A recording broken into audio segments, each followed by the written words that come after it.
Hi. അപ്പോൾ നടൻ ഉണ്ണി മുകുന്ദനുമായിട്ടുള്ള വിവാദം വീണ്ടും വന്നിരിക്കുകയാണ്. വീണ്ടും വന്നിരിക്കുകയെന്ന് പറയാൻ ഉണ്ണി ഒത്തിരി വിവാദങ്ങൾ ഉണ്ടായിട്ടുണ്ട്. ഞാൻ ഈ ഉണ്ണി മുകുന്ദനെ പറ്റി ആദ്യം ഒരു വിവാദമായിട്ട് കേൾക്കുന്നത് പണ്ട് മേജർ രവീനെ തല്ലി എന്ന് പറഞ്ഞ ഒരു സംഭവത്തിലാണ്. അത് തല്ലിയൊന്നുമില്ല, എന്തോ ഒരു സംഭവം ഉണ്ടായി, ഒരു അഭിപ്രായ വ്യത്യാസത്തിൻ്റെ കാര്യത്തിൽ എന്തോ ഒരു പ്രശ്നം ഉണ്ടായിട്ടുണ്ട്. അതവർ പറഞ്ഞു തീർത്തു. ഇവരുമായിട്ട് ഇപ്പോൾ നല്ല സഹകരണത്തിലാണ്. പിന്നെ അതിനുശേഷം നമ്മുടെ ഒരു YouTube reviewer secret agent Sai Krishna എന്ന് പറഞ്ഞ സീക്രട്ട് ഏജൻറ്റിനെ മാളികപ്പുറം റിലീസായതിനു ശേഷം വിളിച്ചെത്തിക്കുകയോ ചീത്ത പറയുകയോ കാര്യങ്ങളൊക്കെ ഉണ്ടായിരുന്നു. അത് വൈറലായ ഒരു സംഭവമാണ്. അതവർ റെക്കോർഡ് ചെയ്തിട്ട് സോഷ്യൽ മീഡിയയിലൊക്കെ സർക്കുലേറ്റ് ചെയ്തു. അങ്ങനെ ഒത്തിരി ഫേമസ് ആയ ഒരാളും കൂടിയാണ് സായി കൃഷ്ണ. അത് പിന്നെ സായി പറഞ്ഞത് മാളികപ്പുറം ഭക്തി വിറ്റാണ് ആ പടം വിജയിപ്പിച്ചത്. ആ പടം പിന്നെ ഭക്തി അല്ലാണ്ട് പുട്ടുംകടലയും വയ്ക്കാൻ പറ്റിയല്ലോ, അതൊരു ഭക്തി സിനിമയാണ്. ഓക്കെ, അപ്പോൾ ഇങ്ങനെയാണ് ഞാൻ കേട്ടിരിക്കുന്നത്. അപ്പോൾ ഉണ്ണി മുകുന്ദനെ എനിക്ക് മനസ്സിലായ ഒരു കാര്യം, പുള്ളി ഇച്ചിരി ഷോർട്ട് ടെമ്പറാണ്, ഭയങ്കര സെൻസിറ്റീവാണ്, വളരെ സിൻസിയറായിട്ട് ഓരോ കാര്യങ്ങൾ അപ്രോച്ച് ചെയ്യുന്ന ആളാണ്. ചെറിയ കാര്യങ്ങൾ പോലും പുള്ളിനെ പറ്റി അങ്ങനെ തമാശയായിട്ട് അല്ല, അറിയാത്ത ആൾക്കാർ വെറുതെ ഓരോന്ന് വിളിച്ച് പറയുമ്പോൾ ആ ഒരു ഇൻറ്റൻഷൻ ഇല്ലാതെ, പുള്ളിക്ക് അങ്ങനെ ഒരു ഇൻറ്റൻഷൻ ഇല്ലാത്ത കാര്യം നമ്മൾ ഓരോ ആൾക്കാർ വിളിച്ച് പറയുമ്പോൾ പുള്ളിക്ക് അത് ടോളറേറ്റ് ചെയ്യാൻ പറ്റില്ല. പുള്ളി അത് ചോദ്യം ചെയ്യും, അതേപോലെ അതിന് റീസണബിൾ ആയിട്ടുള്ള ആൻസർ അത് പറയുകയും ചെയ്യും. ഇതിനു മുന്നേ പറഞ്ഞിട്ടുണ്ടായിരുന്നു പുള്ളിയുടെ പേരിൽ ഏതോ ഒരു നടി കേസ് കൊടുത്ത കേസ്, പിന്നെ പുള്ളിയുടെ പേരിൽ ഇൻകം ടാക്സ് എടുത്ത കേസ്, അതേപോലെ നടൻ ബാലയായിട്ടുള്ള കേസ്, ബാലയ്ക്ക് പറഞ്ഞ പ്രതിഫലം കൊടുത്തില്ലെന്നും അതൊക്കെ പുള്ളി വ്യക്തമായിട്ട് മാധ്യമങ്ങളെ വിളിച്ച് അതിൻ്റെ റീസൺസ്, അതിൻ്റെ നടന്ന സംഭവങ്ങളെല്ലാം പുള്ളി എക്സ്പ്ലെയിൻ ചെയ്തിട്ടുണ്ട്. അപ്പോൾ എനിക്ക് ടോട്ടലി ഉണ്ണി മുകുന്ദൻ്റെ കാര്യം മനസ്സിലായിട്ടുള്ളത്, വളരെ ജെന്യുവനായിട്ട് ഫേസ് ടു ഫേസ് ആയിട്ട്, അല്ലെങ്കിൽ വെരി ഫ്രാങ്കായിട്ട്, കാപ്പട്ടിയും കാര്യങ്ങളൊന്നും ഇല്ലാണ്ട് ഓപ്പണായിട്ട് കാര്യങ്ങൾ ഡീൽ ചെയ്യുന്ന ഒരാളാണ്. ഓക്കെ, കള്ളവോ പരിപാടിയൊന്നുമില്ല. പുള്ളിക്ക് സ്ട്രൈറ്റ് ഫോർവേഡായിട്ട് കാര്യങ്ങൾ ചെയ്യാൻ ഇഷ്ടപ്പെടുന്ന ഒരു വ്യക്തിയാണ്. സാധാരണ മസിൽമാന്മാരൊക്കെ ഇങ്ങനത്തെ ഒരു നേച്ചർ എന്നുള്ളതാണ് എനിക്ക് മനസ്സിലായ ഒരു കാര്യങ്ങൾ. അതുതന്നെയാണ് ഉണ്ണിയിലും കണ്ടിരിക്കുന്നത്. അപ്പോൾ ഈ മർദ്ദിച്ച് എന്ന് പറഞ്ഞൊരു മാനേജർ, വിപിൻ കുമാർ എന്ന് പറഞ്ഞ മാനേജരാണ് മർദ്ദിച്ചെന്ന് പറഞ്ഞ് പരാതിപ്പെട്ടിരിക്കുന്നത്. അപ്പോൾ പുള്ളി പറഞ്ഞിരിക്കുന്നത് ഉണ്ണിയുടെ അടുത്ത കാലത്തുള്ള സിനിമകളൊക്കെ പൊട്ടിയതിൻ്റെ ഫ്രസ്ട്രേഷനാണ്, അവിടെ തന്നെ അത് പാളിയിരിക്കുകയാണ്, പൊട്ടിയിട്ടൊന്നുമില്ല. പിന്നെ ഉണ്ണിയുടെ പടങ്ങളൊന്നും അങ്ങനെ നഷ്ടമല്ല. ഞാൻ പറയാം, ഈ മേപ്പടിയാൻ എന്ന് പറഞ്ഞ സിനിമ തുടങ്ങി വിഷ്ണു മോഹൻ്റെയാണെന്ന് തോന്നുന്നു. മേപ്പടിയാൻ ഉണ്ണിയാണ് ഫസ്റ്റ് പ്രൊഡ്യൂസ് ചെയ്യുന്നത്. ഉണ്ണിയുടെ ഫസ്റ്റ് പ്രൊഡക്ഷൻ മേപ്പടിയാനാണ്. അതിനുശേഷം ഇങ്ങോട്ട് വന്നിരിക്കുന്ന ഒരു സിനിമയും ഉണ്ണിയുടെ ക്യാഷ് നഷ്ടം വന്നിട്ടില്ല എന്നുള്ളതാണ് ഞാൻ മനസ്സിലാക്കുന്നത്. കാര്യം അത് ഏതറ്റം വരെയും പുള്ളി സ്വന്തമായിട്ട് പ്രൊമോഷൻ ചെയ്യാറുണ്ട്. പുള്ളിയുടെ പടങ്ങൾ അങ്ങനെ വെറും ഒരു കണക്കുകൂട്ടലുകൾ ഇല്ലാണ്ട് പുള്ളി അതുവരെ മാളികപ്പുറം വരെ ചെയ്ത സിനിമകളല്ല പുള്ളി മാളികപ്പുറത്തിന് ശേഷം, മാളികപ്പുറമല്ല മേപ്പടിയാന് ശേഷം ചെയ്തിരിക്കുന്നത്. എല്ലാം ഫാമിലി കണ്ടൻ്റായിട്ട് പുള്ളിയിലുള്ള അഭിനേതാവിനെ നല്ല രീതിയിൽ യൂസ് ചെയ്യാനും പുള്ളി സ്വയം അതിനെപ്പറ്റി മനസ്സിലാക്കി, പുള്ളി വ്യക്തമായിട്ട് കഥകൾ കേട്ട് അതിൻ്റെ സാധ്യതകൾ മനസ്സിലാക്കി തന്നെയാണ് പുള്ളി എല്ലാ സിനിമകളും ചെയ്തിട്ടുള്ളത്. അതിങ്ങോട്ട് വന്നിരിക്കുന്ന മേപ്പടിയാൻ കഴിഞ്ഞിട്ടുള്ള സിനിമകൾ നോക്കിയാൽ മനസ്സിലാവും. ഒന്നും അങ്ങനെ പൊട്ടിയ സിനിമകളോ അല്ലെങ്കിൽ ശ്രദ്ധിക്കപ്പെടാണ്ട് പോയ സിനിമകളോ അല്ല.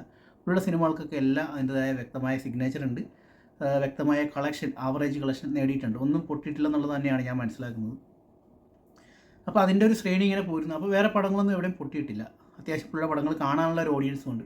പുള്ളി ചിലപ്പോൾ കല്യാണം കഴിക്കാതെ നിന്നുകൊണ്ടാണോ, അല്ലെങ്കിൽ പുള്ളി ഈ മേപ്പടിയാന് ശേഷം വന്ന ഒരു അഭിനയം എന്നുള്ളൊരു സംഭവം പുള്ളി ഫോക്കസ് ചെയ്തുകൊണ്ടാണോ എന്നറിയില്ല. പുള്ളിയുടെ പടങ്ങൾക്ക് മിനിമം ഒരു ഗ്യാരണ്ടിയിലൂടെയാണ് ഇപ്പോൾ പോയിക്കൊണ്ടിരിക്കുന്നത്. അപ്പോൾ തന്നെ ഈ മാനേജർ എന്ന് പറഞ്ഞ ആൾ പറഞ്ഞത് തന്നെ അവിടെ പാളിച്ച് വന്നിരിക്കുകയാണ്. അതിലുള്ള ഫ്രസ്ട്രേഷൻ അല്ല. പിന്നെ പുള്ളി പറഞ്ഞിരിക്കുന്നത് പുള്ളിനെ അടിച്ചു, ഗ്ലാസ് പൊട്ടിച്ചു എന്നുള്ളതാണ്.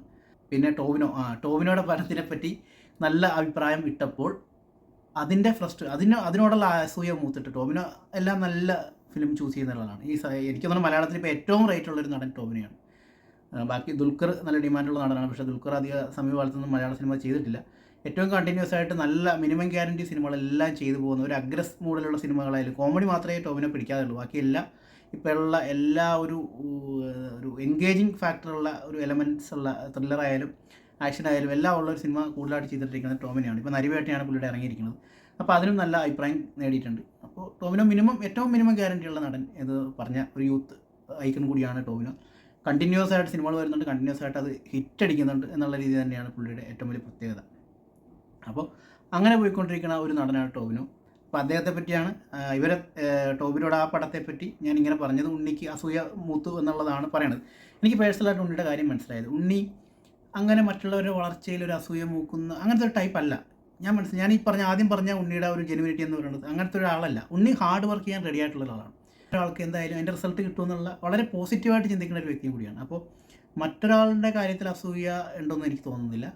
പുള്ളി ചെയ്യുന്ന കാര്യങ്ങളിൽ പെർഫെക്ഷൻ കൊടുക്കാൻ ശ്രദ്ധിക്കാറുണ്ട്. മാക്സിമം അതിൻ്റെ ഏതറ്റം വരെ പുള്ളി പോകാറുണ്ട്. അപ്പോൾ പുള്ളിക്ക് പുള്ളിയുടേതായിട്ടുള്ള കാര്യങ്ങളിൽ ആത്മവിശ്വാസം ഏറ്റവും കൂടുതലുള്ള നടന്മാരിൽ ഒരാളായിട്ട് ഉണ്ണിമുകുന്ദൻ എനിക്ക് തോന്നിയിട്ടുണ്ട്. ആൾ ലഹരിയോ കാര്യങ്ങളൊന്നും ഉപയോഗിച്ച് നടക്കുന്ന ഒരാളല്ല. അങ്ങനെ ഒരു മൂഡ് ഒന്നും ചെയ്യാണ്ട് ലേസിനെസ് ആയിട്ടിരുന്ന് മറ്റുള്ളവരുടെ മറ്റുള്ളവരുടെ വളർച്ചയിൽ അസൂയ നോക്കുന്ന ഒരു ടൈപ്പല്ല. പുള്ളി ഹാർഡ് വർക്ക് ചെയ്യാൻ റെഡിയാണ്. പുള്ളി ആരോഗ്യം നോക്കുന്ന ഒരാളും കൂടിയാണ്. അപ്പോൾ ഇതെല്ലാം കൂടി കൊണ്ട് പുള്ളി ഒരു പോസിറ്റീവ് മൈൻഡിൽ സഞ്ചരിക്കുന്ന ഒരാളാണ്. അതുകൊണ്ട് തന്നെ മറ്റുള്ളവരുടെ വളർച്ചയെ അഭിനന്ദിക്കാനും അതിന് വേണ്ടിയിട്ട് ഹാർഡ് വർക്ക് ചെയ്യാനും റെഡിയായിട്ടുള്ള ഒരു വ്യക്തിയാണ്. അപ്പോൾ ഒരാളുടെ വളർച്ചയിൽ അസൂയ മൂത്ത് തന്നെ മർദ്ദിച്ചു, ഞാനത് ഒരാളെ പറ്റി നല്ലത് പറഞ്ഞപ്പോൾ അത് ഇഷ്ടപ്പെടാണ്ട് എന്നെ മർദ്ദിച്ചു എന്ന് പറയുന്നതിൽ ഉണ്ണിയുടെ കാര്യത്തിൽ അത് യോജിക്കാൻ ബുദ്ധിമുട്ടുണ്ടെന്നുള്ളതാണ് എനിക്ക് ഇത് വായിക്കുന്നതിന് മുന്നേ മനസ്സിലാകുന്നത്. പിന്നെ ഉണ്ണി അതിനെപ്പറ്റി ഒരു വ്യക്തമായ ഒരു പോസ്റ്റ് എഴുതി വന്നിട്ടുണ്ട്. നമുക്കതൊന്ന് വായിക്കാം. മാനേജരെ മർദ്ദിച്ചെന്ന ആരോപണത്തിൽ തനിക്ക് പറയാനുള്ളത് വെളിപ്പെടുത്തി നടൻ ഉണ്ണിമുകുന്ദൻ. വിപിൻ കുമാർ ആരോപിക്കുന്നത് പോലെ ദേഹോപദ്രവം ഏൽപ്പിച്ചിട്ടില്ലെന്നും വർഷങ്ങളായ ഒരു സുഹൃത്തിനെ പോലെ കൂടെ ഉണ്ടായിരുന്ന ഒരു വ്യക്തി തന്നെക്കുറിച്ച് അപവാദങ്ങൾ പ്രചരിപ്പിക്കുന്നത് ചോദിക്കുക മാത്രമാണ് ചെയ്തതെന്ന് ഉണ്ണിമുകുന്ദൻ മനോരമയോട് പറഞ്ഞു. CCTV ക്യാമറ ഉള്ളിടത്താണ് എല്ലാം സംഭവിച്ചത്. അതുകൊണ്ട് തന്നെ ആ സംഭവത്തിൽ ആ സാക്ഷിയായിട്ട് വിഷ്ണു ഉണ്ണിത്താനും കൂടെ ഉണ്ടായിരുന്നു. അപ്പോൾ ക്യാമറയുണ്ട്, ഒരാളും സാക്ഷിയാണ്. അപ്പോൾ തന്നെ ഇത് ഈസി ആയിട്ട് ഇത്രയും കോൺഫിഡൻ്റ് ആയിട്ട് ഒരാൾക്ക് പറയണമെന്നുണ്ടെങ്കിൽ എവിടെയാണ് ആളുടെ ഭാഗത്തായിരിക്കും ശരി തെറ്റെന്നുള്ളത് നമുക്ക് പ്രഥമ ദൃഷ്ടിയ ഊഹിക്കാവുന്നേ ഉള്ളൂ. എൻ്റെ പ്രതിച്ഛായ നശിപ്പിക്കാൻ ശ്രമിക്കുന്ന തരത്തിലുള്ള വാർത്തകൾ വിപിൻ്റെ ഭാഗത്തു നിന്നുണ്ടായി. വർഷങ്ങളായി കൂടെ നിന്ന ഒരാൾ പെട്ടെന്ന് നമുക്കെതിരെ തിരിയുമ്പോഴുണ്ടാകുന്ന ഞെട്ടലും വിഷമവും പറഞ്ഞറിയിക്കാനാവില്ല. മേപ്പടിയാൻ സംവിധായകനായ വിഷ്ണു മോഹൻ ഇക്കാര്യം വിപിനോട് ചോദിച്ചപ്പോൾ കുറ്റം ഏറ്റുപറഞ്ഞ് ക്ഷമ ചോദിക്കുകയുണ്ടായി. അതായത് ഉണ്ണിമുകുന്ദനെ പറ്റി എന്തൊരു കാര്യം അല്ലെങ്കിൽ ഉണ്ണിമുകുന്ദൻ പറയാത്ത എന്തെങ്കിലും കാര്യം വിഷ്ണു മോഹനോട് എന്ന് പറഞ്ഞിട്ടുണ്ടാകാം. അത് വിഷ്ണു ഉണ്ണീനെ വിളിച്ച് പറഞ്ഞെന്നുള്ളതാണ് നമുക്കറിയാൻ കഴിഞ്ഞത്. അപ്പോൾ മേപ്പടിയാൻ സംവിധായകനായ വിഷ്ണു മോഹൻ ഇക്കാര്യം വിപിനോട് ചോദിച്ചപ്പോൾ കുറ്റം ഏറ്റുപറഞ്ഞ് ക്ഷമ പറയുകയുണ്ടായി. എന്താണെന്നറിയില്ല, ക്ഷമ പറഞ്ഞെന്നാണ് പറയുന്നത്. പിന്നീട് വിഷ്ണു തന്നെ വിളിച്ച് നേരിട്ട് കണ്ട് ഈ പ്രശ്നം പരിഹരിക്കാൻ പറഞ്ഞു. ഇത്രയും വർഷം ഒരു നല്ല സുഹൃത്തിനെ പോലെ കൂടെ കൂട്ടിയ ഒരാൾ എനിക്കെതിരെ എങ്ങനെ അപവാദം പ്രചരിപ്പിക്കുന്നതെന്ന് അറിയണമായിരുന്നു. അതിനുവേണ്ടി കൂടിയാണ് വിപിനെ നേരിട്ട് കാണാൻ കൊച്ചിയിലെ ഫ്ലാറ്റിലെത്തിയത്. ഇത്രയും നാൾ കൂടെ ഉണ്ടായിരുന്ന ഒരാൾ നമ്മളെക്കുറിച്ചായി മറ്റൊരാളോട് കുറ്റം പറയുന്നത് കേട്ട് മിണ്ടാതിരിക്കാനാകില്ലല്ലോ. ഉണ്ണിനെ പോലെ ഒരാളൊരിക്കലും അങ്ങനെ ചെയ്യുമെന്ന് എനിക്ക് തോന്നുന്നില്ല. ഉള്ള കാര്യം ചോദിക്കും. പുള്ളി അങ്ങനത്തെ ടൈപ്പാണ്.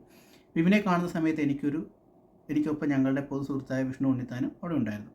ബേസ്മെൻറ്റ് പാർക്കിങ്ങിൽ വെച്ചാണ്, താഴെയാണ് വെച്ചിട്ടാണ് വിപിനെ കണ്ടത്. കറുത്ത കൂളിംഗ് ഗ്ലാസ് ധരിച്ചാണ് വിപിൻ ഇറങ്ങി വന്നത്. കണ്ണ് ചീഞ്ഞ് പഴുത്തിരിക്കുകയാണ് സാർ. എന്തിനാണ് എന്നെക്കുറിച്ച് മറ്റുള്ളവരോട് മോശമായി സംസാരിക്കുന്നത് എന്ന് ചോദിച്ചു. അതിന് വ്യക്തമായ മറുപടി വിപിൻ്റെ ഭാഗത്തു നിന്നുണ്ടായില്ല. ആളെ പൂടായ്പാണ്. പുള്ളിയുടെ ഉദ്ദേശം ഞാനത് അവസാനം പറയാം. ചെയ്ത തെറ്റ് കൈയോടെ പിടിക്കപ്പെട്ട ജാള്യതയും ഭയവും വിപിനിലുണ്ടായിരുന്നു. നേരത്തെ വിഷ്ണു മോഹനോട് കുറ്റസമ്മതം നടത്തിയ വ്യക്തി എൻ്റെ മുന്നിൽ ഭാവമാറ്റമൊന്നുമില്ലാതെ നിന്നു. മറ്റേ ആൾ കുറ്റസമ്മതം നടത്തിയിട്ട് ഒന്നും അറിയാത്ത പോലെ, കാര്യം കൂളിംഗ് ഗ്ലാസ് വെച്ചിട്ടുണ്ടല്ലോ, കണ്ണ് ചീഞ്ഞ് പഴുത്തിരിക്കുകയാണ് സാർ. അപ്പോഴാണ് കണ്ണട ഊരി സംസാരിക്കാൻ ആവശ്യപ്പെട്ടത്. മറ്റേ ഇതിനകത്ത് തിലകൻ ചേട്ടൻ പറഞ്ഞ പോലെ പട്ടണപ്രവേശത്തിൽ. നിനക്കെന്നെ മനസ്സിലായോ? എനിക്ക് ആരും മനസ്സിലായില്ല സ്വാമി. സ്വാമിയോ?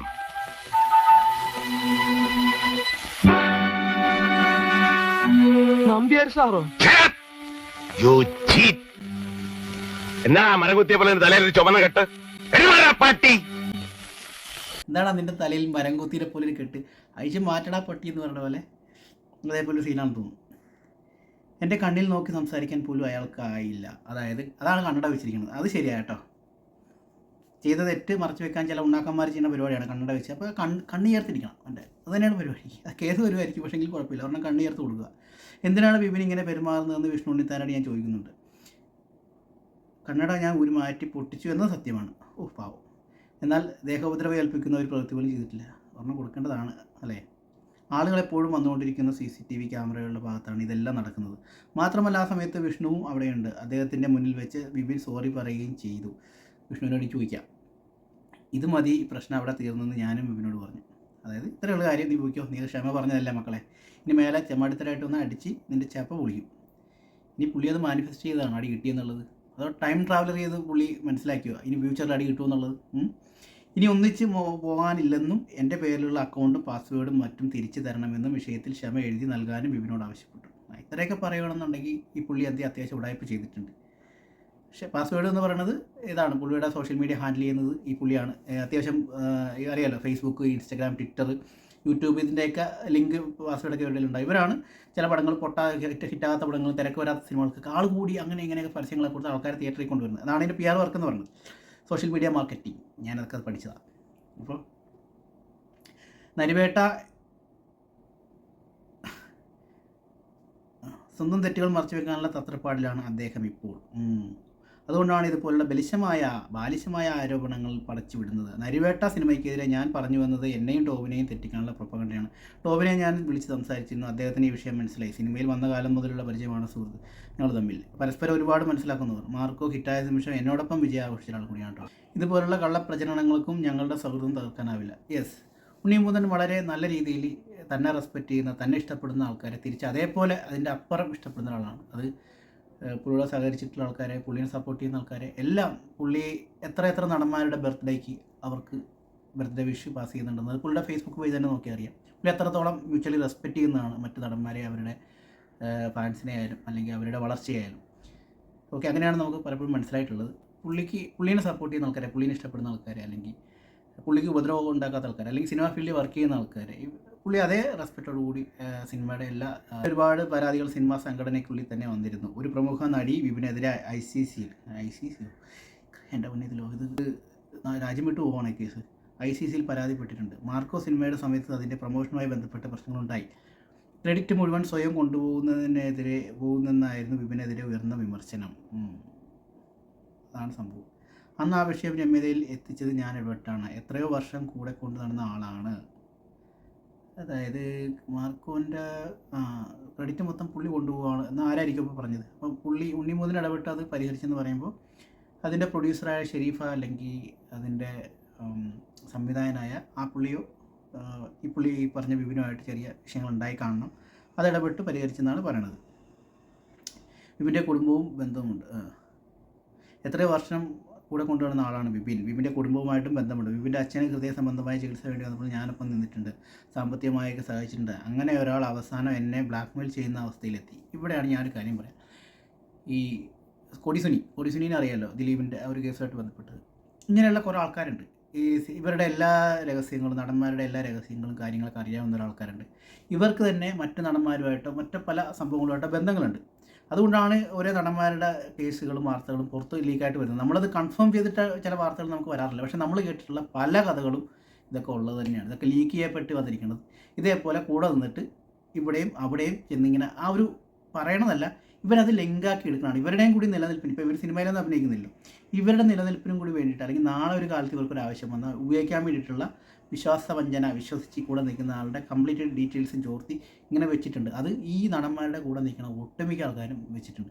അങ്ങനെ ചെയ്യില്ലാത്ത ഒന്ന് രണ്ട് ആൾക്കാരെ ഞാൻ പറയാം. ഒന്ന് ആൻ്റണി പെരുമ്പാവൂരിയേട്ടനാണ്. അതൊരു സംശയമില്ല. പുള്ളി ഈ ജീവിതം പുള്ളീനെ അവസാനിച്ചെന്ന് പറഞ്ഞാലും, എന്ത് സംഭവിച്ചെന്ന് പറഞ്ഞാലും, പുള്ളിയുടെ വൈഫും മക്കളും പുള്ളിനെ ഉപേക്ഷിച്ചെന്ന് പോയെന്ന് പറഞ്ഞാലും, പുള്ളി ലാലേട്ടനെ പറ്റി ഒരു മോശമായിട്ടുള്ള കാര്യം എവിടെയും പറയാതെ 100% എഴുതി ഒപ്പിട്ട് തരാം.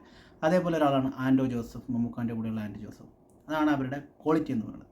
അപ്പോൾ ബാക്കി പറഞ്ഞു വന്നത് ഈ പറഞ്ഞ ആൾക്കാർ, ഒട്ടുമിക്ക മാനേജർമാരോ അതും ഇതും പറഞ്ഞു വന്ന തപ്പിട കുറേ ആൾക്കാരുണ്ട്. കാര്യം അവർക്ക് നിലനിൽപ്പില്ലാത്തതുകൊണ്ട് തന്നെയാണ് അവരിങ്ങനെ പല ഡീറ്റെയിൽസ് ശേഖരിച്ച് വെക്കുന്നത്. ഇത് ഏത് നടന്മാരുടെ കൂടെ വന്ന ഒരാൾക്കും ഇത് ഇങ്ങനെയുള്ള പല ഡേറ്റ ശേഖരണവും കളക്ഷനും ഉണ്ട് എന്നുള്ളതാണ് ഞാൻ മനസ്സിലാക്കിയത്. നമുക്ക് പല ആൾക്കാർ ഇതിനെ ഫീൽഡിൽ തന്നെയുള്ള കുറച്ച് ആൾക്കാരുടെ ഡീറ്റെയിൽസ്, അല്ലെങ്കിൽ അവർ പറഞ്ഞു വെച്ച ഡീറ്റെയിൽസ് വെച്ചിട്ട് എനിക്ക് മനസ്സിലായ ഒരു കാര്യം അതാണ്.